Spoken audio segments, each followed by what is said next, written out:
Yo! What's up mga idol? It's me once again at welcome back again sa aking YouTube channel.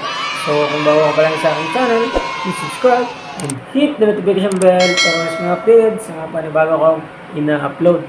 So for today's video mga idol ay ako naman po ay mag-share. Magbabahagi po ako ng akin naman pong karanasan sa enterprises. So ito po. Anong mga dahilan bakit nagre-return ng item si customer sa enterprises? So mga idol, ang kanyang binili, halimbawa na-transact na ay kanyang return sa enterprises. So ibig sabihin may problema yan. So bago ko muna yung sagutin mga idol, quick intro muna tayo.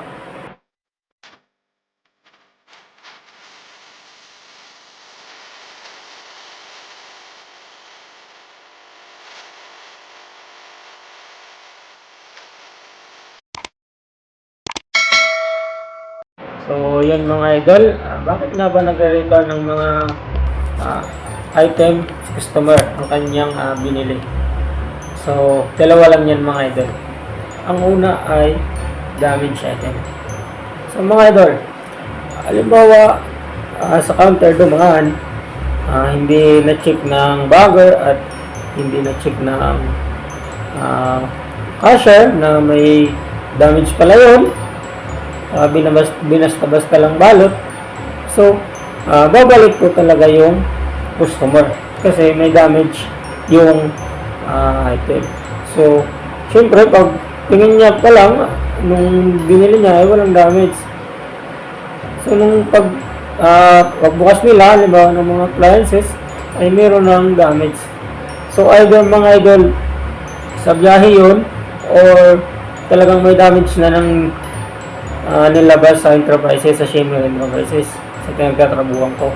So, yun po lang ang dalawang dahilan. Kung hindi po sa biyahe, sa biyahe, o sa kanila po, or sa doon pa lang sa enterprises, may damage na. So, ang ginagawa po dyan ng doon po sa enterprises, ang ginagawa po dyan ay may mga CCTV po doon, ay review po mga idol.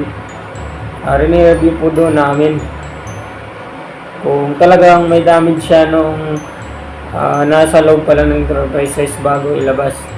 So kung na-trace mga idol na mayroong damage pa lang doon, so mali po yun ng cashier at ng bagger, hindi nila na-check ng maayos. So charge na naman yun sa kanila, cashier at ang bagger, kasi hindi na po nila na-double check ng maayos. Dapat po yan i-double check nyo ng i-double check mga idol. So, ganun po ang gagawin po ng enterprises ay syempre papalitan po ng bago. Then, yung item na may damage ay i-charge po yun sa cashier at sa bagger. So, yun po ang gagawin.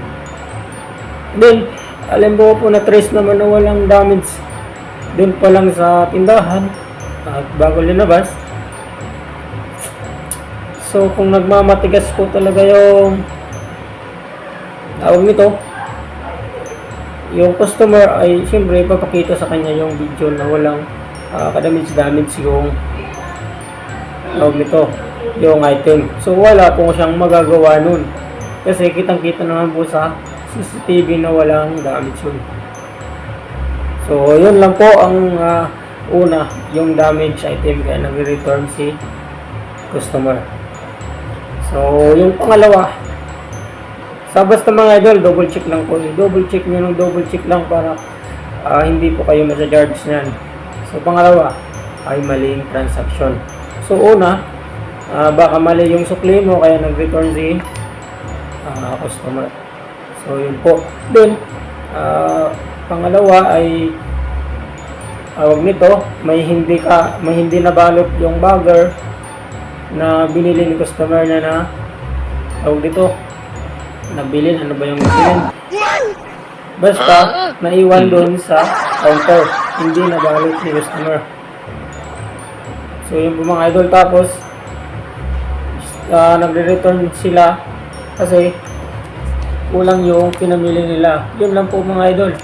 Kulang yung pinamili nila at may naiwan lang na mga item. Mali yung sukle o Pero nga kung sobrang mga idol yung sukli, hindi na nga bumabalik yung pag nito yung customer.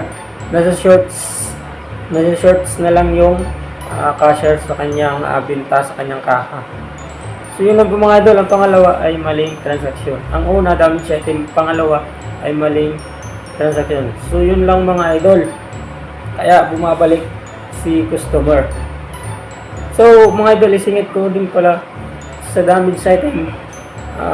Hindi din baka may posibilidad din na di marunong yung customer gumamit ng appliance na yun kaya na-damage.